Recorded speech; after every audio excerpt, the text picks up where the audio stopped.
오늘 우리에게 주신 하나님 말씀은 마가복음 11장 우리 12절에서 25절까지입니다. 신약성경 74면쯤 있습니다. 마가복음 11장 12절에서 25절까지 한 절씩 교독하도록 하겠습니다. 이튿날 그들이 베다니에서 나왔을 때에 예수께서 시장하신지라. 멀리서 잎사귀 보시고 혹 그 나무에 무엇이 있을까 하여 가셨더니 가서 보신즉 잎사귀 외에 아무것도 없더라. 이는 무화과의 때가 아님이라. 예수께서 나무에게 말씀하여 이르시되 이제부터 영원토록 사람이 내게서 열매를 다 먹지 못하리라 하시니 제자들이 이를 듣더라. 그들이 예루살렘에 들어가니라. 예수께서 성전에 들어가사 성전 안에서 매매하는 자들을 내쫓으시며 돈 바꾸는 자들의 상과 비둘기 파는 자들의 의자를 둘러 엎으시며 아무나 물건을 가지고 성전 안으로 지나다님을 허락하지 아니하시고 이에 가르쳐 이르시되 기록된 바 내 집은 만민이 기도하는 집이라 칭함을 받으리라고 하지 아니하였느냐. 대제사장들과 서기관들이 듣고 예수를 어떻게 죽일까 하고 꾀하니 이는 무리가 다 그의 교훈을 놀랍게 여기므로 그를 두려워함일러라. 그리고 날이 저물매 그들이 성 밖으로 나가더라. 그들이 아침에 지나갈 때에 무화과 나무가 뿌리채 마른 것을 보고 베드로가 생각이 나서 여짜오되 랍비여 보소서 저주하신 무화과 나무가 말랐나이다. 예수께서 그들에게 대답하여 이르시되 하나님을 믿으라. 내가 진실로 너희에게 이르노니 누구든지 이 산더러 들리어 바다에 던져지라 하며 그 말하는 것이 이루어질 줄 믿고 마음에 의심하지 아니하면 그대로 되리라. 그러므로 내가 너희에게 말하노니 무엇이든지 기도하고 구하는 것은 받은 줄로 믿으라. 그리하면 너희에게 그대로 되리라. 서서 기도할 때에 아무에게나 혐의가 있거든 용서하라. 그리하여야 하늘에 계신 너희 아버지께서도 너희 허물을 사하여 주시리라 하시니라. 아멘.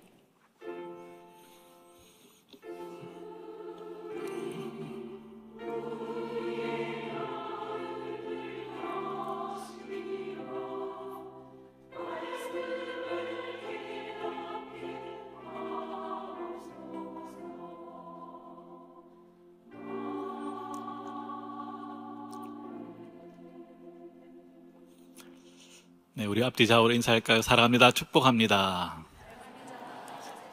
네. 고난주간이라 그런지 여러분 얼굴 굉장히 좀 피곤하고 힘들어 보입니다. 저만 그런가요? 왠지 고난주간이라서 얼굴이 좋고 살이 찌고 혈색이 돌면 굉장히 좀 죄송할 것 같아서 좀 고난주간에 좀 피폐하고 혈색이 안 좋아야지 이 고난주간 제대로 보내는 것 같다 이런 생각을 하는 것 같아요.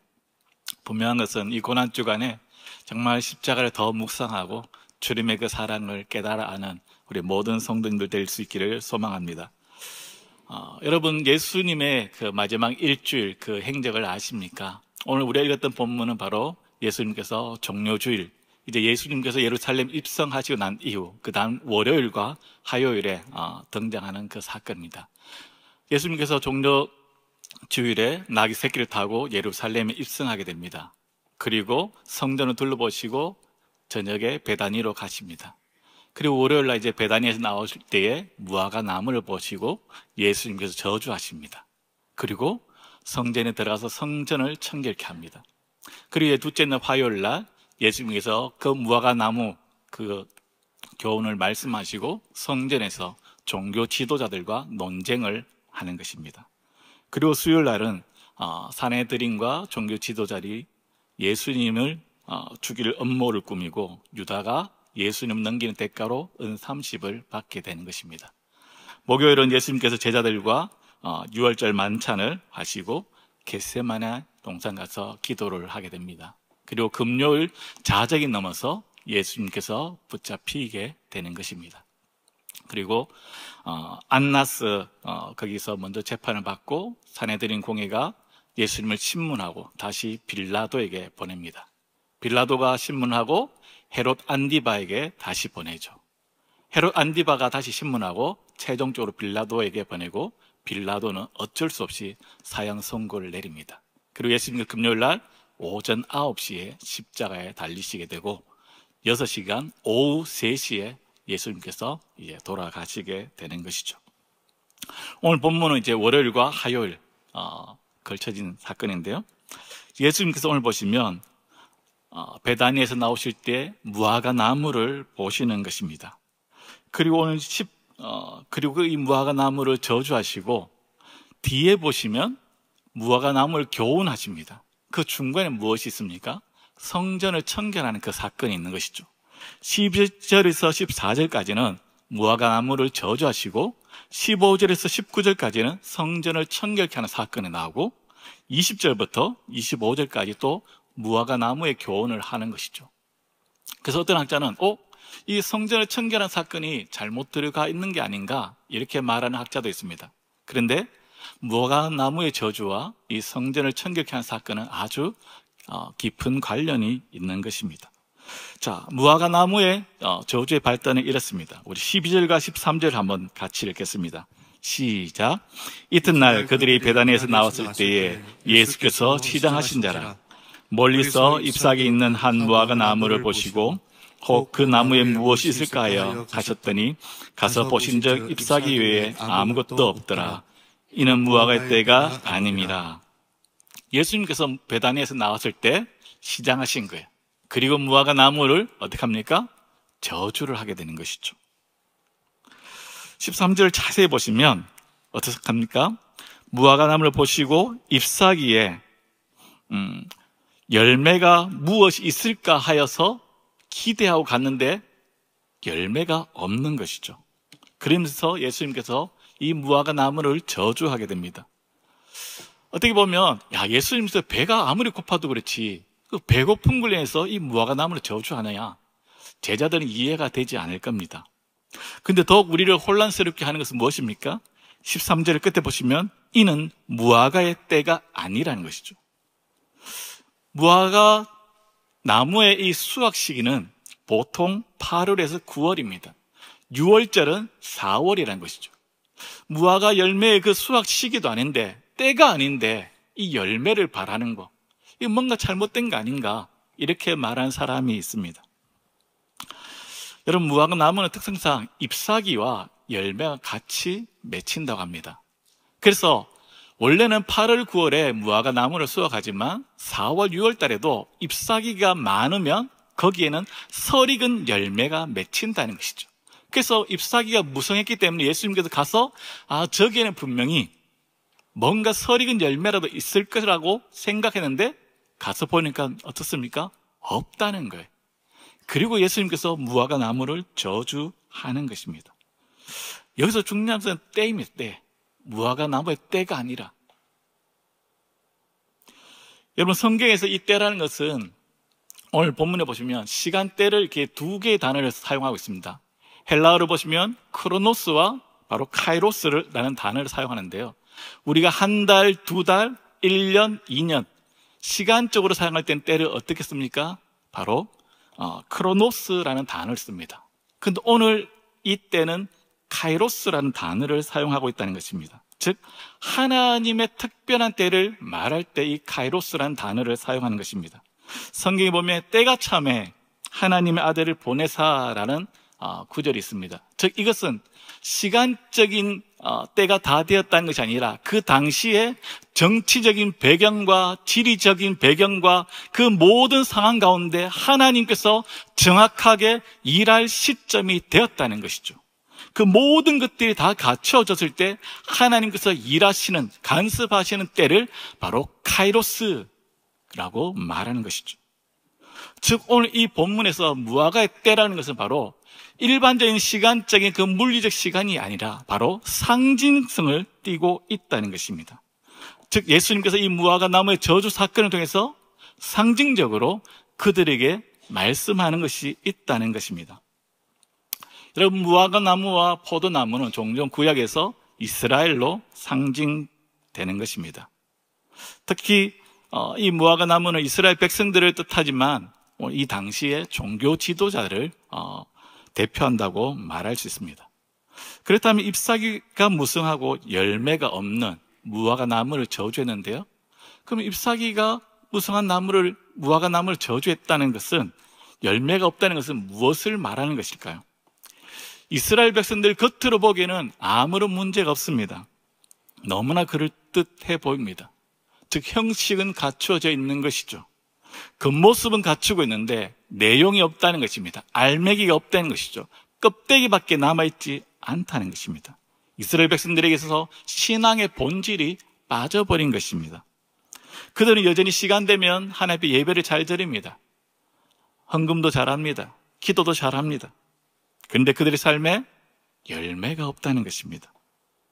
그래서 예수님께서 잎사귀만 무성한 이 무화과 나무를 저주하는 것입니다.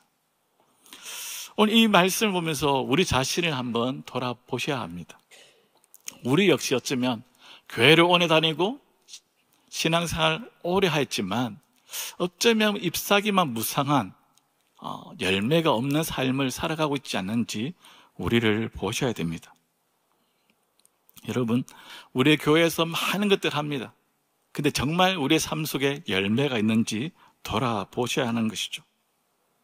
오늘 말씀 보시면 주님께서 우리에게도 동일하게 기대하는 것이 바로 이 열매라는 것입니다. 마태복음 7장 20절을 한번 같이 읽겠습니다. 시작. 이러므로 그들의 열매로 그들을 알리라. 이것이 바로 사과나무인지 바로 감람나무인지 무화과나무인지 어떻게 알 수 있다는 것입니까? 바로 열매로 안다는 것이죠. 우리가 바로 맺어야 될 것이 바로 이 열매인데요. 여러분, 그러면 성경에 보시면 우리가 잘 아는 갈라디아서 5장 22절을 보면 성령의 열매 9가지가 나옵니다. 사랑과 희락과 화평과 오래 참음과 자비와 양선과 충성과 온유와 절제. 이것은 성령의 9가지 열매죠. 에베소서 5장 9절에 보면 빛의 열매는 모든 착함과 의로움과 진실함에 있느니라. 그리고 빌립보서 1장 11절에는 예수 그리스도로 말미암아 의의 열매가 가득하여 하나님의 영광과 찬송이 되기를 원하노라. 즉 성령의 열매, 빛의 열매, 의의 열매, 이런 열매를 맺어야 한다는 것입니다. 그럼 문제는 여러분 어떻게 하면 열매를 맺을 수 있겠습니까? 주님이 이스라엘 백성들에게도 기도한 것은 바로 열매였고 오늘 우리에게도 기도하는 것은 열매인데 그럼 열매를 어떻게 맺을 수 있겠습니까? 요한복음 15장 5절입니다. 우리 같이 한번 읽겠습니다. 시작. 나는 포도나무요 너희는 가지라. 그가 내 안에 내가 그 안에 거하면 사람이 열매를 많이 맺나니 나를 떠나서는 너희가 아무것도 할 수 없습니다. 네. 예수님께서 뭐라고 말씀합니까? 그가 내 안에 내가 그 안에 거하면 사람이 많은 열매를 맺는다는 것이죠. 주님이 우리 안에, 우리가 주님 안에 거하면 많은 열매를 맺는다는 것입니다. 우리의 힘과 능력으로 우리가 노력해서 열매를 맺는 게 아니란 것입니다. 우리가 주님 안에 거할 때, 주님 우리 안에 거할 때 우리가 많은 열매를 맺히는 것이죠. 여러분, 그러면 주님이 우리 안에 거하고 우리가 주님 안에 거한다는 것이 어떻게 가능할까요? 어떻게 하면? 요한일서 3장 24절 한 번 더 읽겠습니다. 요한일서 3장 24절입니다. 시작. 그의 계명을 지키는 자는 주 안에 거하고 주는 그의 안에 거하시나니 우리에게 주신 성령으로 말미암아 그가 우리 안에 거하시는 줄을 우리가 아느니라. 네, 아멘. 그의 계명을 지키는 자는 주 안에 거하고 주는 그의 안에 거하시나니. 우리가 주님 안에 거하고 주님이 우리 안에 거하시는 것을 어떻게 가능하다고요? 그의 계명을 지키는 자는 바로 성령을 통해서 우리가 주님 안에 거하는 것을 알 수 있다는 것입니다. 즉 그의 계명을 지키는 자입니다. 하나님의 말씀을 듣고 지키는 자, 그 사람이 바로 주님 안에 거하는 것이죠. 여러분, 우리가 주일마다 말씀을 듣고 우리 이번 주 고난주간 특세 말씀을 듣고 오늘 말씀을 듣고 금요철에 많은 말씀을 듣습니다. 중요한 것은 그 말씀을 듣고 지키는 것입니다.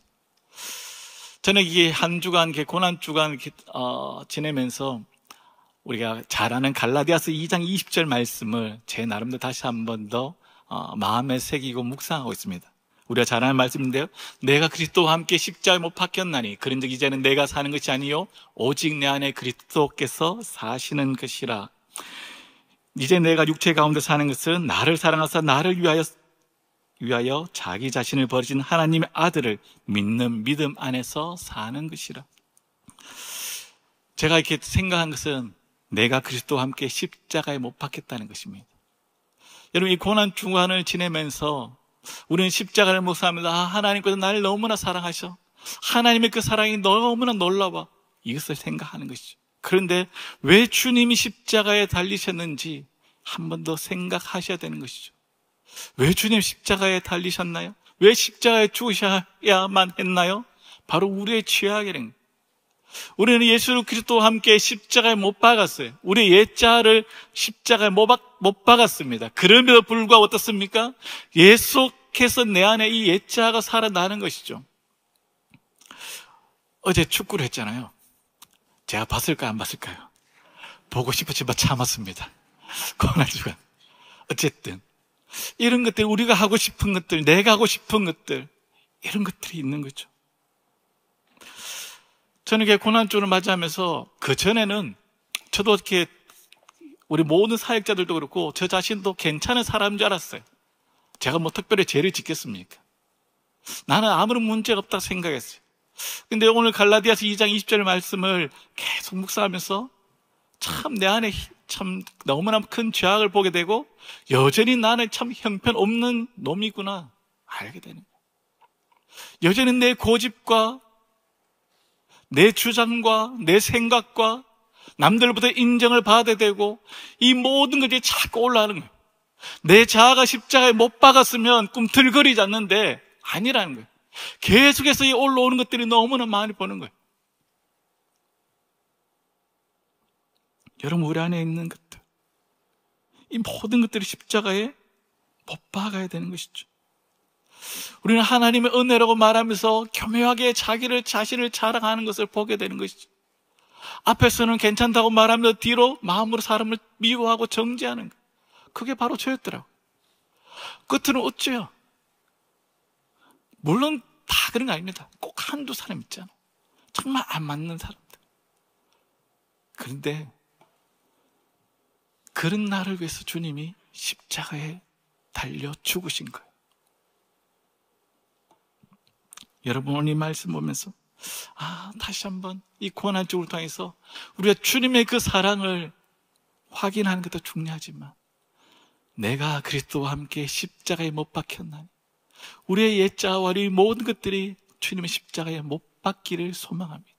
오늘 이 말씀대로 저는 한 주간 또 살아가려고 몸부림치는 것이죠. 말씀에 순종하여 직행할 때 우리가 주님 안에 거하게 되는 것입니다. 오늘 말씀을 한 가지 더 보면서 깨닫게 되는 것이, 여러분, 무화과 나무는 별로 멋있지 않습니다. 그리고 이 무화과 나무를 땔감이나 건축용 자재, 다른 용도로 사용하기도 어렵습니다. 그리고 이 무화과 나무는 꽃도 그렇게 이쁘지 않습니다. 무화과 나무의 단 한 가지 목적은 무엇일까요? 그것은 바로 열매입니다. 열매를 맺는 것입니다. 오직 무화과 나무는 바로 열매가 맺혀야 하는 것이죠. 다른 용도는 쓸 데가 없습니다.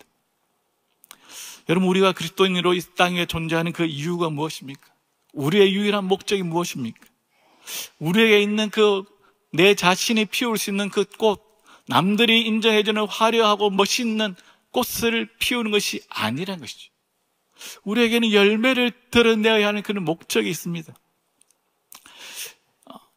그것이 중요한 것입니다. 우리의 존재의 목적은 주님을 닮은 그 열매를 맺는 것입니다. 마치 이런 것입니다. 우리 엄마가 이렇게 자녀들에게 이렇게 얘야 숙제하고 놀아라 이렇게 하면 애들 어떻습니까? 네, 숙제하고 놀까요? 그렇지 않잖아요.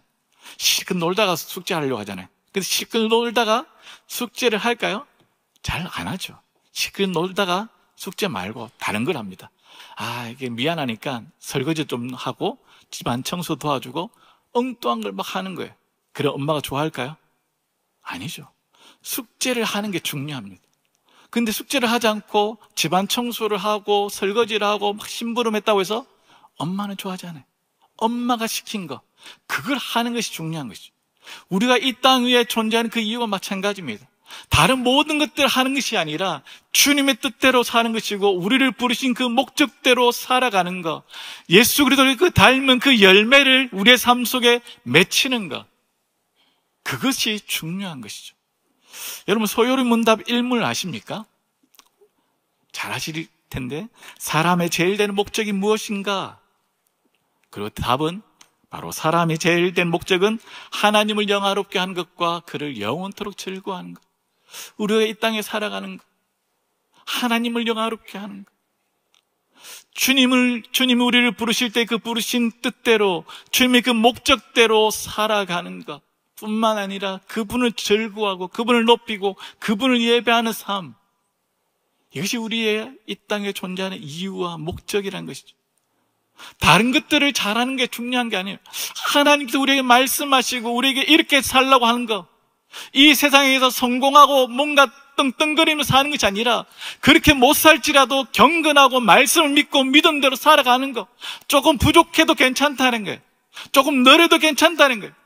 조금 힘들고 건강이 아파도 괜찮은데 하나님 말씀을 여전히 붙잡고 살아가는 사람, 그걸 하나님을 기대하는 것이죠. 그 열매가 맺혀지는 것, 바로 그렇게 살아가는 것입니다.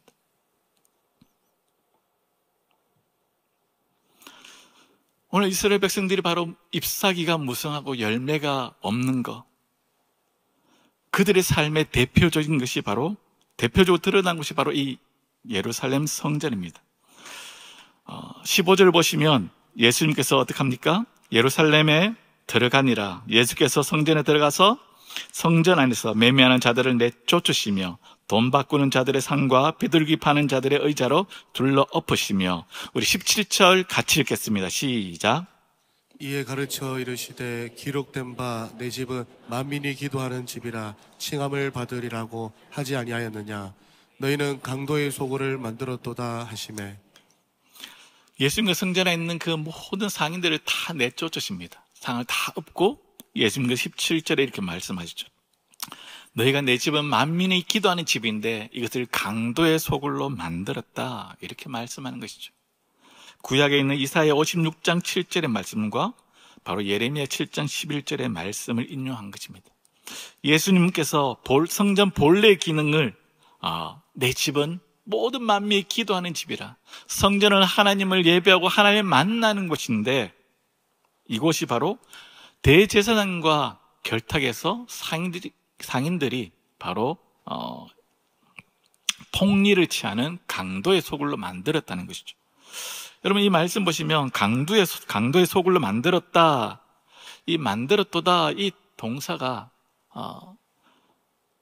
완료 시제라는 그 단어를 쓰고 있습니다. 즉 예수님께서 성전에 들어갔을 때 이때만 이들이 장사치하면서 막 이렇게 했는 게 아니라 그 전부터 쭉 성전의 기능을 잃고 시장터로 변질되었다는 거죠. 예수님께서 공생애 때 성전 청결을 2번 합니다. 요한복음 2장에 나타난 공생애 초기에 성전을 한번 청결한 사건이 나옵니다. 그리고 예수님께서 마지막 일주일 남겨두고 성전에 들어가서 또다시 이 상인들과 이 사람들을 내쫓고 이렇게 야단치시는 것이죠. 즉 예수님께서 요한복음 2장에 공생애 처음에 한번 성전에 있는 그 상인들과 모든 사람들을 내쫓고 성전을 청결케 했습니다. 그리고 나서 성전이 정화되고 바뀌어야 되는데 그렇지 않다는, 그 이후에 계속해서 성전에서 이런 일들이 일어난 것이죠. 여러분 어떻게 하다가 이 성전이 이 강도의 소굴로 바뀌었을까요? 당시에 수많은 사람들이 성전에 오면서 제사를 드려야 되는 거예요. 6월절에 희생제물을 가지고 와야 되는데 먼 나라에서 희생제물을 가져오는 것이 쉬울까요? 어려울까요? 어렵습니다. 제물을 가져오다가 죽는 경우도 있는 거예요. 죽는 경우 어떻게 합니까? 못 드리는 거예요. 근데 실컷 데려왔는데 이 희생제물이 적합하지 않다는 거예요. 그러면 드릴 방법이 없는 거예요. 그래서 성전 그 앞에서 바로 이 희생제물을 사고 팔 수 있도록 허용한 것이죠. 성전세도 마찬가지입니다. 성전세를 내기 위해서는 이 로마의 돈이나 다른 지방에 있는 돈으로 낼 수 없는 거예요. 그래서 멀리서 온 사람들에게 성전에 들을 수 있는 세겔로 환전을 해주는 것입니다. 처음에는 정말 좋은 의도로 이것을 시작한 것이죠. 그런데 시간이 지나면서 변질되어 버린 것입니다. 대제사장들이 가만히 보니까 짐승을 사고 파는 거, 성전세를 내기 위해서 그 돈을 환전하는 거, 보니까 수수료가 있는 거예요, 수수료가. 처음에는 그 적당히 했어요.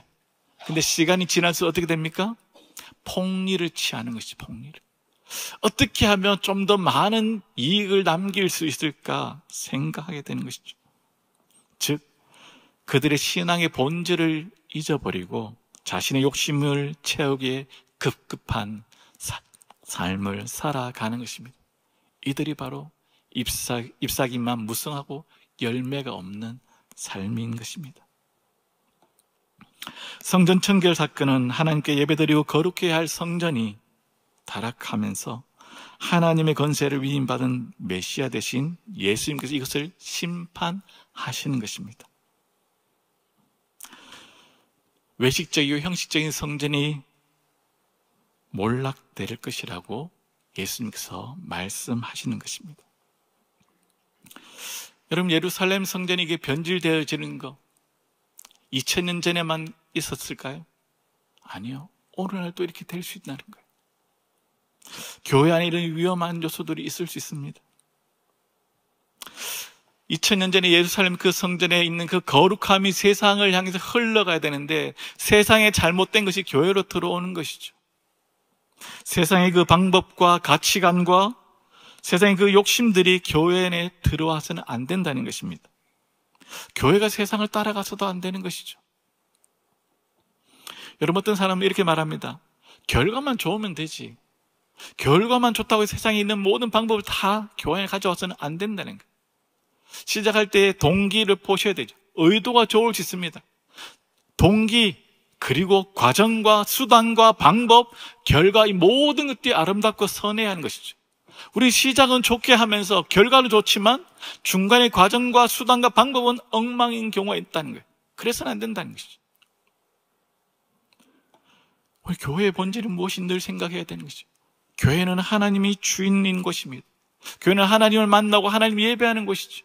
우리 신앙생활의 본질이 무엇이 늘 끊임없이 묻고 스스로 대답해야 한다는 것이죠. 그렇지 않으면 어느샌가 자신도 바뀌게 된다는 것이죠. 교회를 오래 믿었다고 내가 이렇게 심지어 사역자 목사인데 장로님이고 권사님이고 안수집사인데 아니요. 그럼에 불구하고 우리는 바뀔 수 있는 거예요.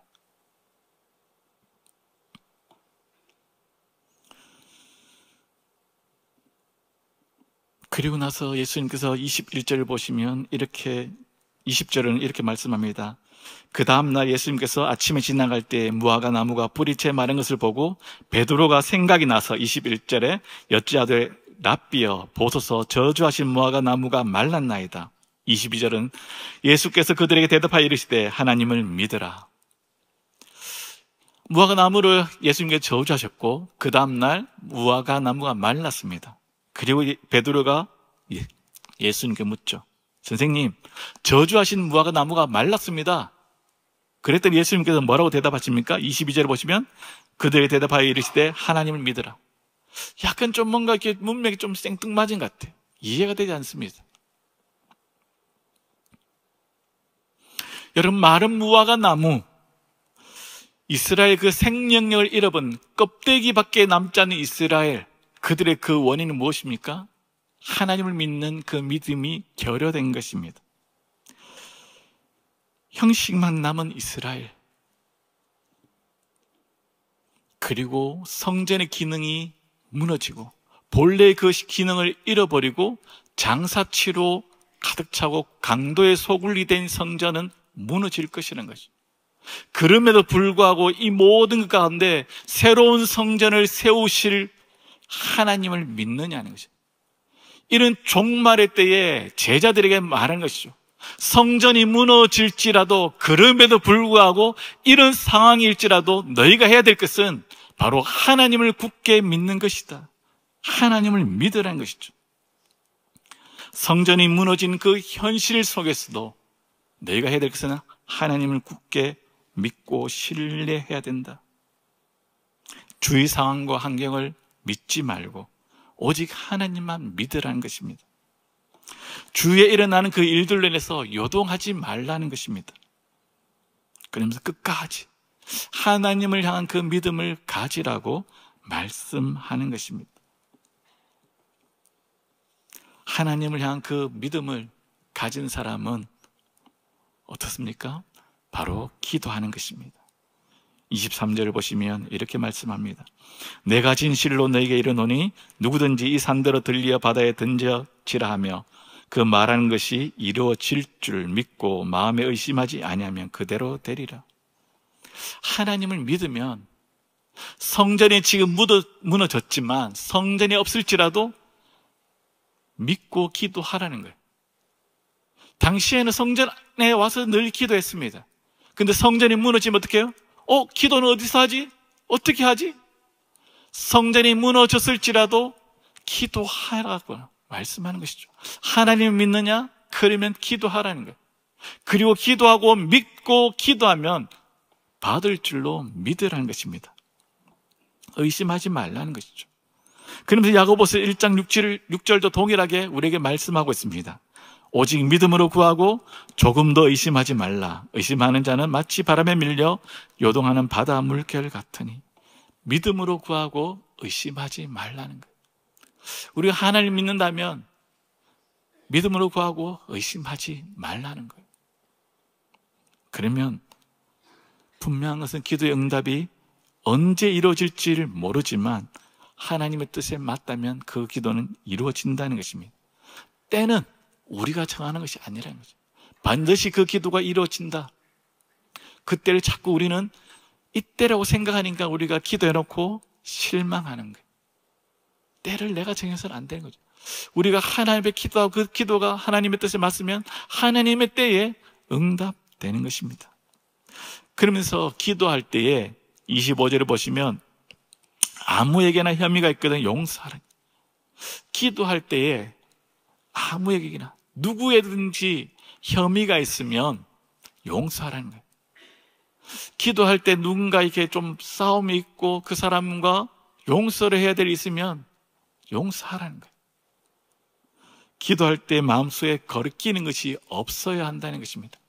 마음속에 거리끼는 게 있는데 그것을 있으면 기도가 안 되잖아요. 혹시 여러분들 기도할 때 막 남편하고 한바탕 싸움하고 기도가 잘 됩니다. 그런 사람 있습니까? 없잖아요.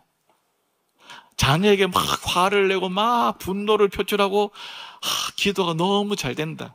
없잖아요. 그 사람과 풀어야 되는 거예요. 용서해야 되는 거죠.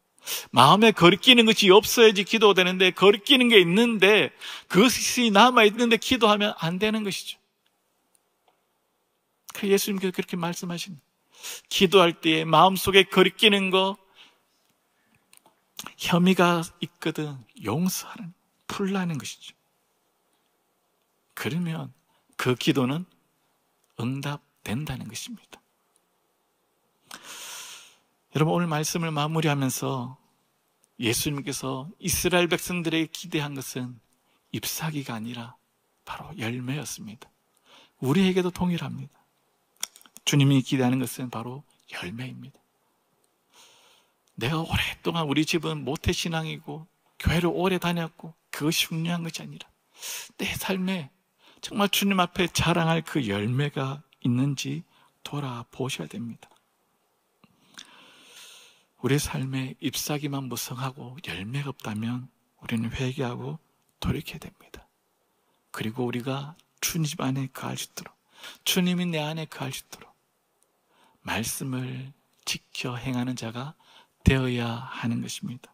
또한 이 무화과 나무는 열매를 맺는 것, 이 오직 한 가지 목적입니다. 우리가 이 땅에 존재하는 그 이유와 목적을 잊으면 안 되는 것이죠. 바로 우리의 열매를 통해서 우리가 누구인지 드러내는 것입니다. 우리의 정체성과 우리의 누구인지는 우리의 열매로 드러내는 것이죠. 내가 누구이다 이렇게 그렇게 외치는 것이 아닙니다. 우리는 이 땅의 존귀한 주의 자녀들입니다. 우리의 그 삶의 열매를 통해서 하나님께 영광을 돌리고 하나님의 이름을 높이고 하나님 그 살아계심을 드러내는 자들입니다. 바라기는 우리의 그 모든 삶이 주님께 영광이 되는 삶을 살아가는 우리 모든 성도들 될 수 있기를 주의 이름으로 축원드립니다. 오늘 말씀을 생각하시면서 다 같이 한번 기도하겠습니다. 오늘 주신 말씀 생각하면서 우리의 옛자를 정말 그리스도의 십자가에 못 박기를 소망하고 우리의 삶 속에 열매 없음을 주님 앞에 돌이키는 우리 자신이 되기를 원하고 하나님 앞에 우리의 열매를 드러낼 수 있게 달라고 주신 말씀 붙잡고 다 같이 한번 기도하며 나아가겠습니다. 하나님 아버지 참 감사합니다. 오늘 밤에도 주님께서 우리를